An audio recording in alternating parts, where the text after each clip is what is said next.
Hey guys, welcome back to Stuff and Things for your daily dose of nerd news. On today's episode, we have a bit of tragic news from last week that unfortunately rakes through the mud one of my favorite pastimes, video games. And I'm a little sick and tired of it. An incident from last Thursday involving an 8-year-old boy shooting his 87-year-old possibly reported grandmother, just live-in caregiver, and get this, is with her own gun, and it was just after he was done playing some video games.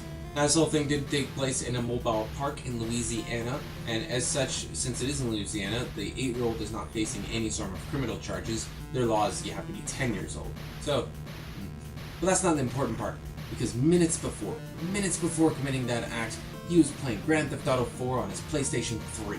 And that's really the only reason we even talk about this. An 8-year-old kid somehow had access to a extremely violent at times video game, and of course that's the thing we, as the media and everything, pays attention to. And the big thing that a lot of people gloss over is the fact that this kid had access to a loaded gun, possibly the living caregiver. Maybe she had it in like her massive purse thing, and she had a loaded gun for her own protection. Maybe. But why would said gun stay loaded and out of your sight when there's an 8-year-old kid who, if you're actually looking after, because apparently that's part of this person's role in their life at this point, is that they look after this kid, they should be able to know that this kid can have access to it, and then bad things can happen. Because it's not just a video game that teaches how to shoot guns. Watch any sort of action movie. You kind of get the gist. But no, the media and the people as a whole have to focus on the video games because they're the latest form of media. They're the ones that gotta be trapped on and just stamped in terribleness. When there are no studies directly linking violent video games to real-world violence. There's plenty of things to link aggression between violent video games. Sure, yeah, that kind of aggression comes from a violent video game that's generally competitive. And guess what? You get the exact same results from people watching a soccer game. It's the same thing. It's tapping the exact same part of ourselves. That, yeah, you get that hyper-aggression.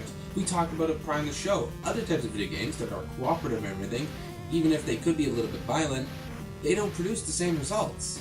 Any kind of aggressive form of media will elicit the same sort of reactions from you. Again, like I said, you're cheering for your favorite soccer team or your football team or your football team if you're from the rest of the world. You get geared up, your adrenaline pumps, you just go crazy. And, certain parts of your brain kind of drop down in activity, like the stuff that allows you to think rationally and such.